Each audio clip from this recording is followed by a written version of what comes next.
¿Qué tal? ¿Cómo están? Buenos días, tardes o noches, dependiendo de cuándo vean este video. Bueno, vamos a continuar con este panorama de las formalizaciones. Eh, en la sesión anterior vimos máquinas de Turing como un mecanismo de formalización del concepto informal de computabilidad. Y bueno, ahora vamos a tener dos formalizaciones más. Entonces, bueno, vamos a partir de una motivación muy pequeña. Luego vamos a ver recursividad primitiva y búsqueda. Y terminamos con programas loop y while.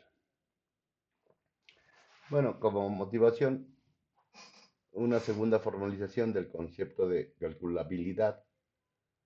Vamos a definir cierta clase de funciones parciales sobre los números naturales, como la clase más pequeña que contiene ciertas funciones iniciales y es cerrada bajo ciertas construcciones. Eso no debe de serles extraños porque es equivalente a lo que ven en cualquier lenguaje de programación. Bueno, para las funciones iniciales tomamos las siguientes funciones totales muy simples. La función cero, esto es, las funciones constantes f definidas por la ecuación f de x sub 1 hasta x sub k igual a cero. Existe una de tales funciones para cada k. Es decir, tenemos una tupla de k elementos y podemos hacer eh, igualar a cero en cualquier momento esas funciones. Eh, Noten que podría ser no solo cero, sino cualquier número. Luego tenemos la función sucesor s, definida por la ecuación s de x igual a x más 1. Eh, ¿Qué hacemos? Pues le sumamos 1 a cualquier número que nos den sobre los naturales. Recuerden que estamos hablando de naturales.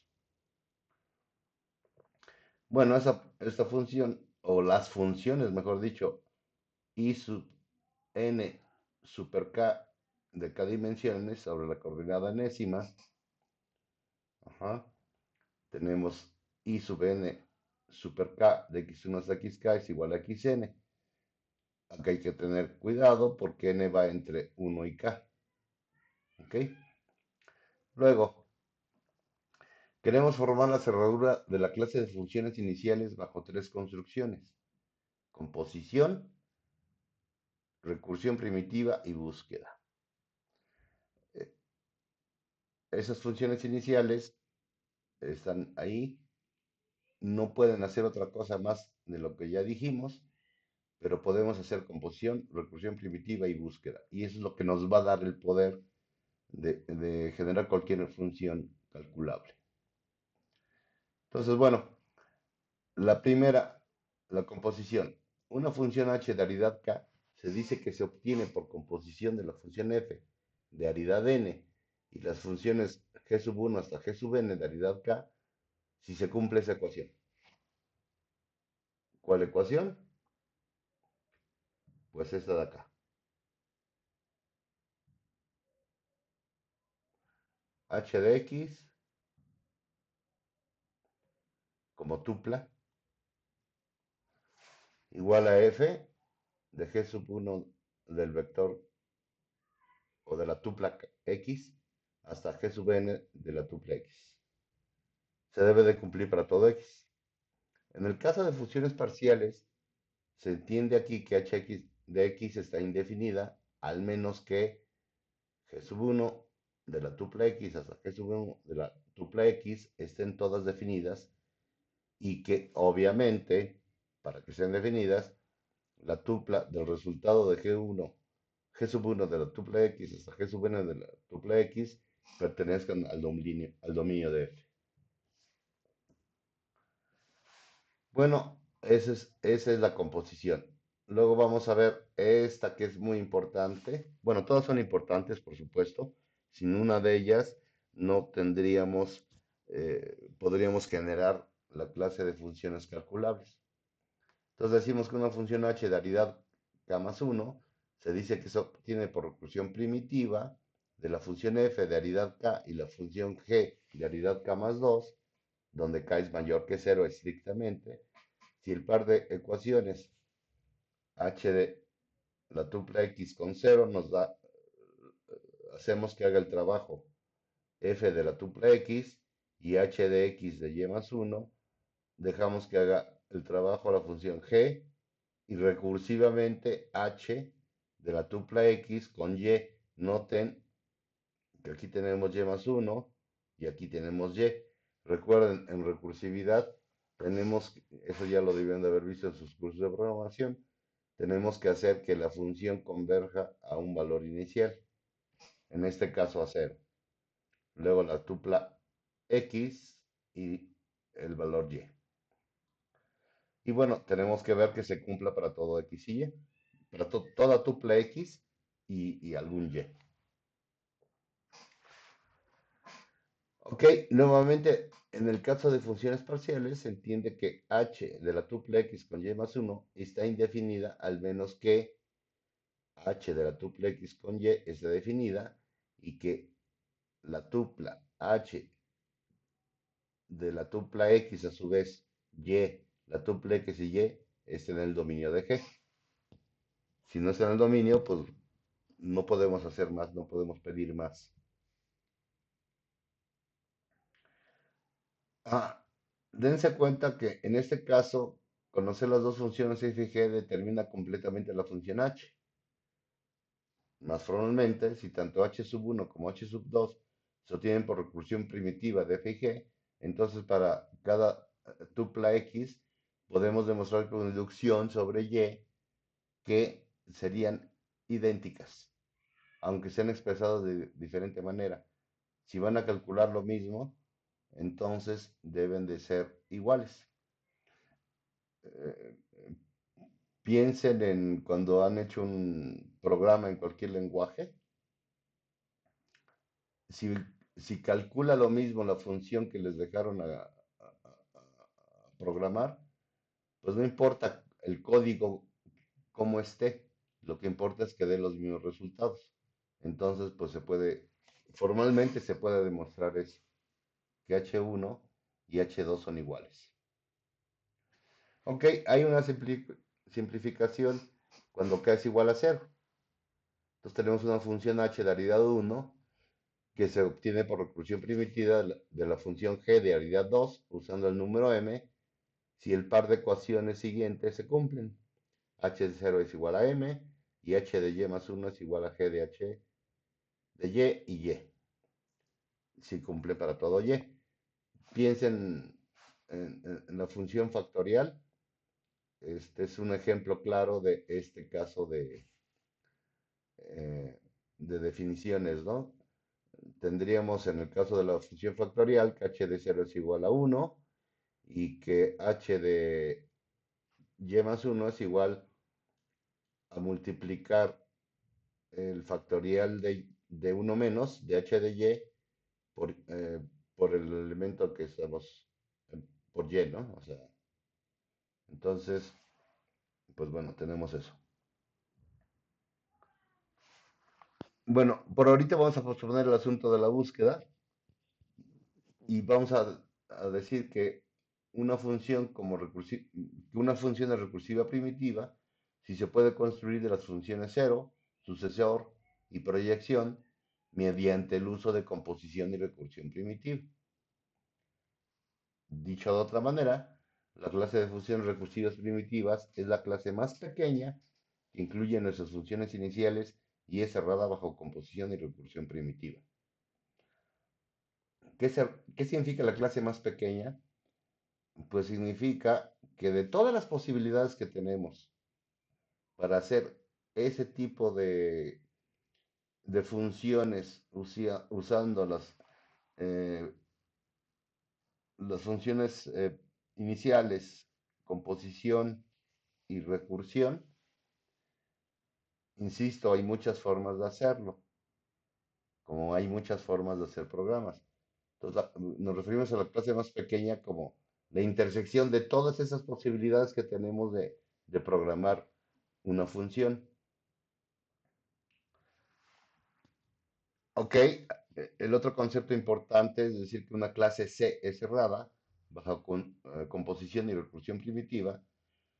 Lo único que significa es que siempre que una función f se obtiene por composición de funciones en C, o se obtiene por recursión primitiva de funciones en C, entonces f misma pertenece a C. Si hacemos eso, vamos a garantizar que es cerrada, es decir, que efectivamente la función es computable. Piénsenlo como que compilan su programa y da un resultado. Es decir, en ese sentido vamos a entender cerrado. O sea, no sé si mi código es más limpio, más pequeño, más grande, pero si calculo el resultado, pues pertenece a esa clase. Bueno, entonces claramente todas las funciones recursivas primitivas son totales. Eso es porque todas las funciones iniciales son totales. Las que presentamos, eh, que eran la función cero, sucesor y proyección. Y la composición de funciones totales es total. Y una función obtenida por recursión primitiva a partir de funciones totales también va a ser total. Ok, pasemos al siguiente asunto. Una relación R sobre los naturales de variedad K es recursiva primitiva si su función característica es recursiva primitiva. Recuerden qué es la función característica, pues aquella que nos dice si un elemento, bueno, ok, primero recuerden que una relación no es más que un subconjunto del producto cartesiano sobre algún dominio. Entonces, como es un subconjunto, podemos preguntarnos si un elemento está o no. Es lo que es lo que está diciendo esto. Entonces, podemos demostrar que una gran cantidad de las funciones comunes sobre los naturales son recursivas primitivas. Como ya lo saben también porque tienen experiencia en programación, adición, multiplicación, etc. La otra es la función cuyo valor en m es el m más un mésimo, el m más un ésimo primo, pues también es calculable. Posteriormente, en el capítulo 2, aprenderemos el proyecto de mostrar que muchas funciones son recursivas primitivas. Por un lado, parece claro que toda función recursiva primitiva debe considerarse como calculable efectivamente. Las funciones iniciales son muy fáciles. La composición no representa o presenta grandes obstáculos. Noten que siempre que h se obtiene por recursión primitiva de f y g calculables efectivamente, entonces vemos que podemos encontrar efectivamente h de la tuple x de 99, pues simplemente nos vamos calculando h de la tuple x de 0, de 1, etcétera, hasta 98, hasta que vamos a llegar al 99. Entonces, como son efectivamente calculables, pues tenemos que encontrar esos valores. Por otro lado, es posible que la clase de funciones recursivas primitivas no pueda incluir a todas las funciones calculables totales, ya que podemos diagonalizar a esa clase. ¿Cómo logramos esto? Pues mediante un indexado apropiado del, entre comillas, árbol familiar de las funciones recursivas primitivas. Podemos hacer una lista f sub 0, f sub 1, f sub 2, todas las funciones primitivas recursivas las podemos numerar de esa manera. Como ejemplo, pues daridad 1. Luego podemos considerar la función diagonal de x igual a f de x más 1. Tratamos de hacer un argumento diagonal. Entonces, pues tenemos que d no puede ser recursiva primitiva. Va a diferir de cada f de x en x, por cómo está definido. Necesariamente va a diferir. ¿Por qué? Pues porque a cada elemento de la diagonal le vamos a sumar 1. Sin embargo, si hicimos nuestra lista muy puramente, la función d será calculable efectivamente. Entonces, la conclusión es que la clase de funciones recursivas primitivas es una clase extensa, pero es una subclase de las funciones calculables totales. Bueno, ya pasando al otro operador importante, que es eh, el de búsqueda, decimos que una función h de aridad k se obtiene de una función g de aridad k más 1 mediante búsqueda y vamos a escribir esa ecuación. H del vector x es igual al mínimo y tal que g de la tupla x con y es igual a 0. Si para cada tupla x el valor h de x o es el número y tal que g de la tupla x con y es igual a 0 y g de la tupla x con y está definida y no es 0, eso es importante, por eso es minimización, es el más pequeño. Y no debe ser 0 para todo s menor que y. O sea, y es cuando se hace 0. Si tal número y existe, si no, está indefinido. Si no, tendríamos que esa función y está indefinida, porque ese número y no existe. Aquí sí ya tenemos el problema de que ya tenemos cosas que no podemos calcular. Si ese número y no existe, entonces esa función h, la de búsqueda, pues no sería calculable. Ok, lo que hay detrás de este operador mu es la de buscar por el número más pequeño y tal que es la solución a una ecuación, probando sucesivamente con y igual a 0, 1, 2, etc. Bueno, entonces eso nos lleva a que obtenemos las funciones recursivas generales y noten las cursivas, recursivas generales, agregando búsqueda a nuestros métodos de cerradura. Esa función mu, mu de búsqueda es la generalización matemática de lo que hacemos cuando tenemos ciclos en los lenguajes de programación.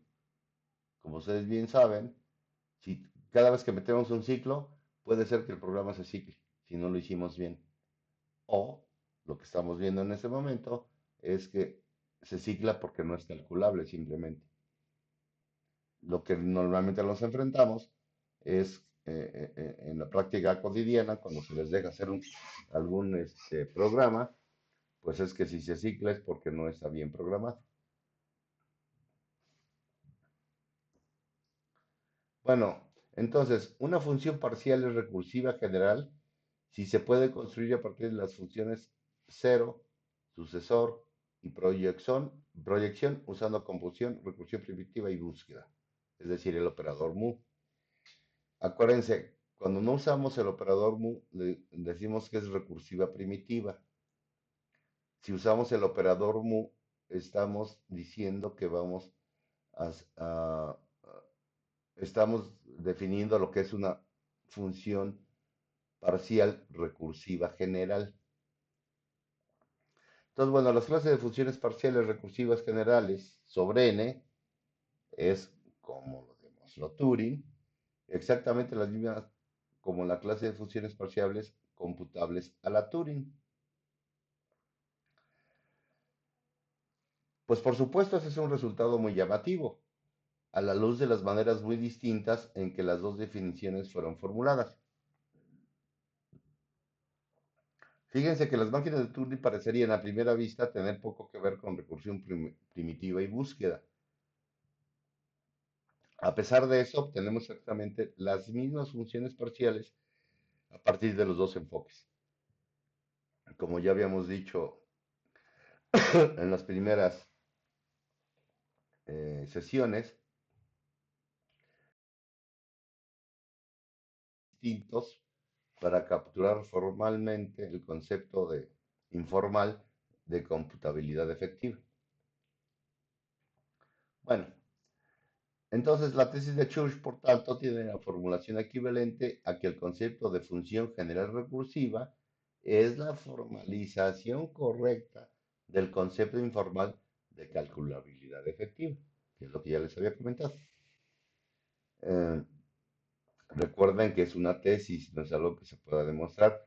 Simplemente todos los intentos de formalizar el concepto, valga, valga el juego de palabras, el concepto informal de calculabilidad efectiva resulta ser que son equivalentes.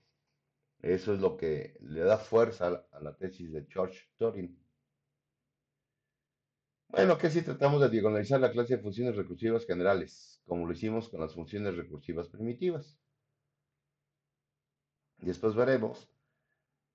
eh, Nuevamente vamos a hacer una lista ordenada phi sub 0, phi sub 1, phi sub 2, etcétera, de todas las funciones parciales recursivas generales. Podemos definir la función igual diagonal d de x de phi de sub x de x más 1. Pero en esta ecuación, d de x está indefinida al menos que phi de x esté definida. Entonces la función diagonal de puesta así, en realidad, está en realidad entre las funciones parciales recursivas generales. Y así phi de sub k para algún k, pero d de k debe estar indefinida. Por lo tanto, ya no encontramos una contradicción. Un poco de historia. Me gusta el enfoque del autor del libro que estamos siguiendo.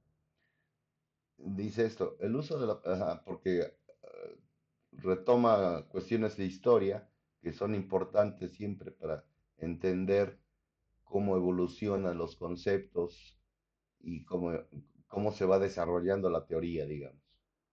Bueno, el uso de la palabra recursiva en el concepto de las funciones recursivas primitivas es enteramente razonable. Gödel, escribiendo en alemán, Gödel era austriaco, en la época de Gödel todavía existía el imperio austrohúngaro, había usado simplemente la palabra recursive para las funciones recursivas primitivas. Fue Rosa Peter quien introdujo el término recursiva primitiva. Rosa Peter es eh, la primera mujer y la gran mujer que estuvo trabajando, entre otras cosas, pero en la teoría de la recursividad, digamos, o de las funciones recursivas. Eh, eh, una mujer nacida en Hungría.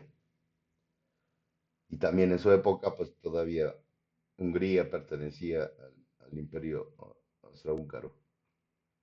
Bueno, pero la clase de funciones recursivas generales tiene, como en esta sección vamos a mostrar, otras caracterizaciones en las que la recursión juega un papel nada obvio. Ya veremos cuando pasemos ahorita a los programas Ruby White, ya veremos por qué no es obvio. Aquí la recursión está muy clara. Una función está definida en términos de sí misma, pero lo único que le hacemos es le bajamos a, a un parámetro.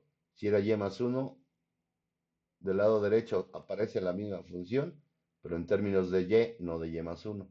Eso hace que converja a 0 y que por lo tanto, pues eso, no se cicle. Pero con los programas loop y while no podemos, sobre los while, los loop sí, pero los while no podemos asegurar eso. Y no es obvio, por eso dice eso que no es obvio. Bueno, esto nos guía a la pregunta. De nuevo, esto es una cuestión, en términos formales, se le llama epistemológica. ¿Cómo llamamos a esta clase de funciones? Tener dos nombres, computable a Turing y recursiva general, es una vergüenza de ricos y la situación solo empeorará. Yo entiendo mi interpretación es esto de una vergüenza de ricos, es de que pues no nos lleva a nada ponernos a discutir cuál es la palabra más adecuada.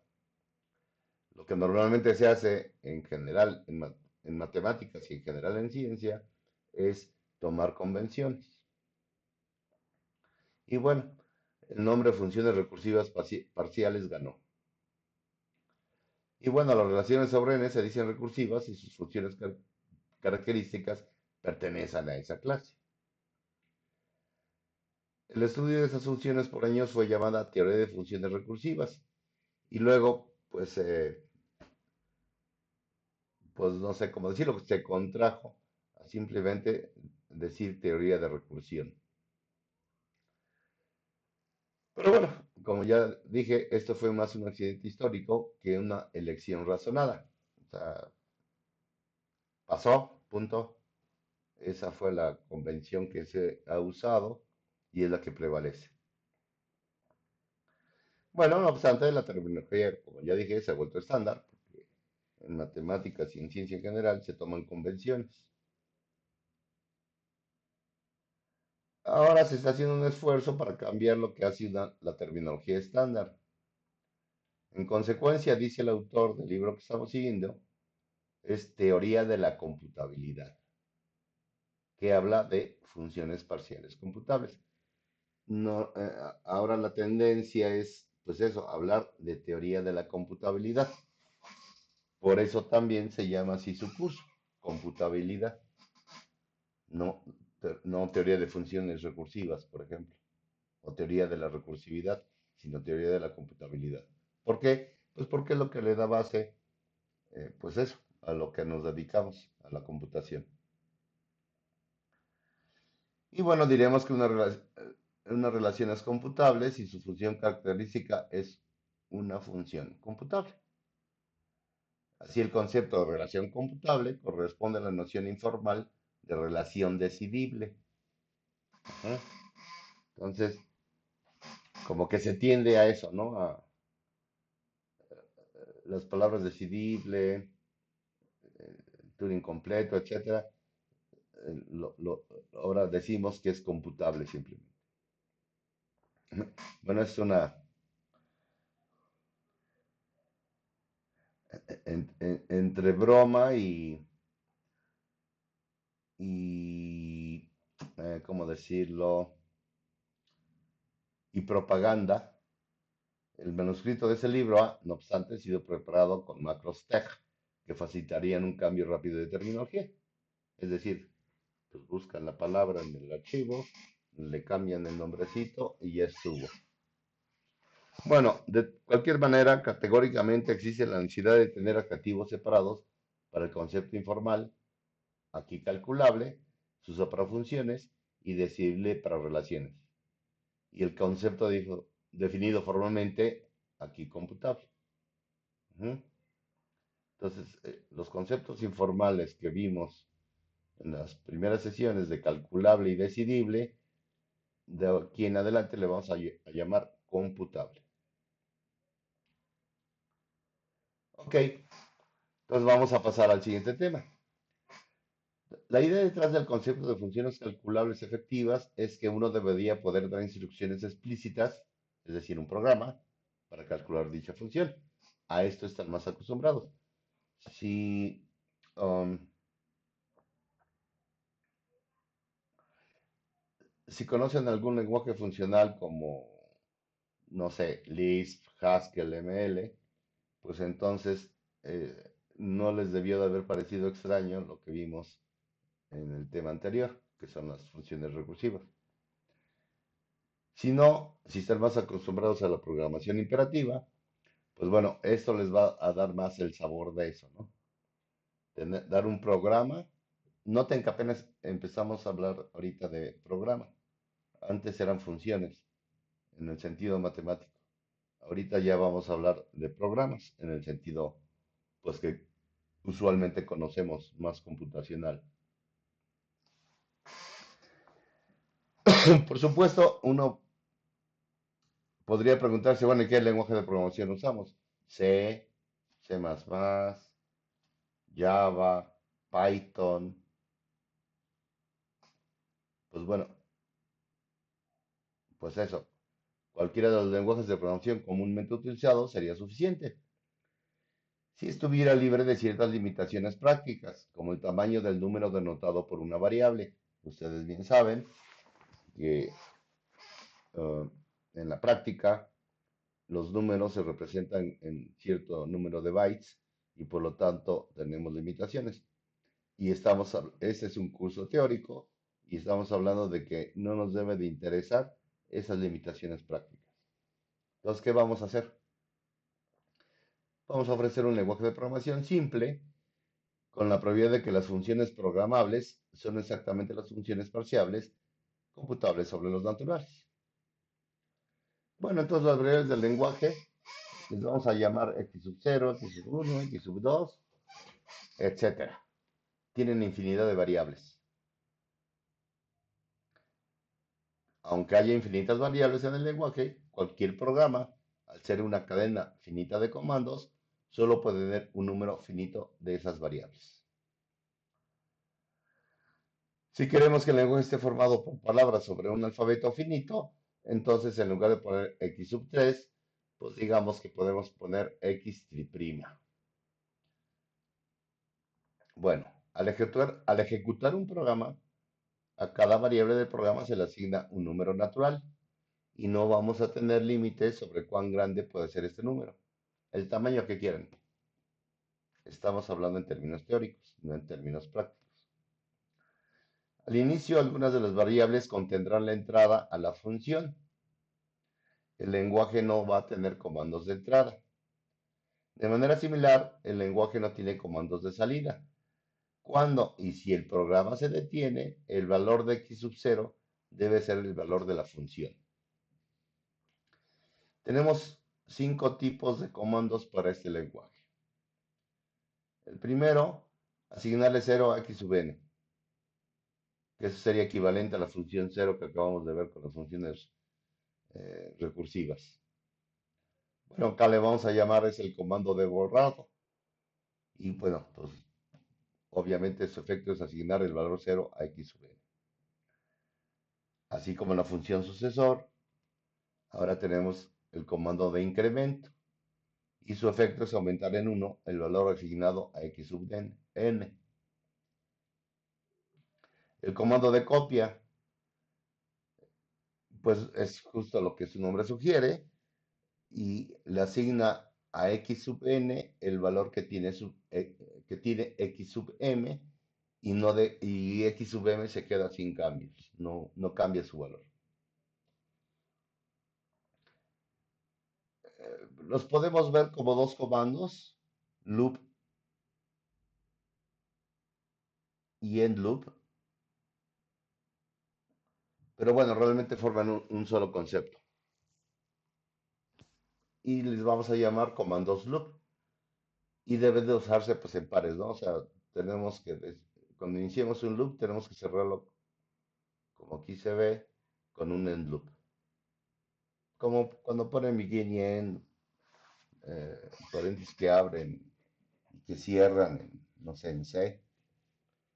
Entonces, bueno, ¿cuál es la idea de este comando? Si pese un programa, es decir, una cadena de comandos sintácticamente correcta, entonces también lo va a hacer esta cadena, toda esta completita.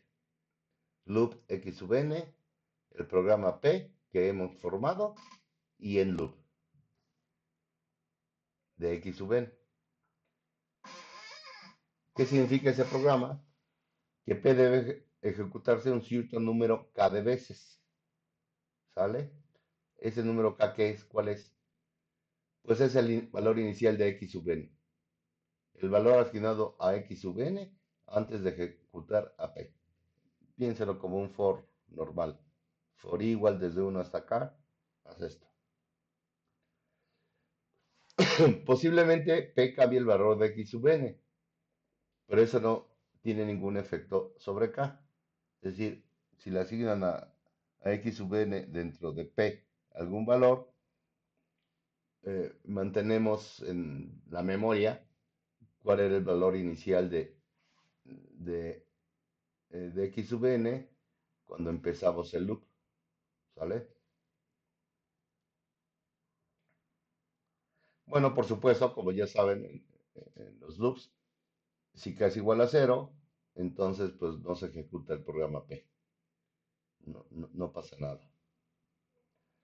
Bueno, el quinto comando eh, es el siguiente. De nuevo, es un par while x n distinto de cero en while x n distinto de cero y dentro del ciclo un programa P. A esto les vamos a llamar comandos while. Deben usarse en pares, como los comandos de bucle, pero hay una diferencia. Ese programa también ejecuta el programa P un número k de veces, pero ahora acá no está determinado de antemano. Importa mucho cómo cambia P el valor de xn. Acá sí va, no guardamos registros de cuánto valía xn al principio. Va a depender de lo que P haga con x sub n. Y bueno, el número k es el número menor, si lo hay, tal que P se ejecutará hasta que a xn se le asigne el valor cero. Por supuesto, si nunca llega a cero, y aquí es donde está la diferencia, el programa se ejecutará para siempre si no existe tal K. Esos son los únicos comandos, no hay más.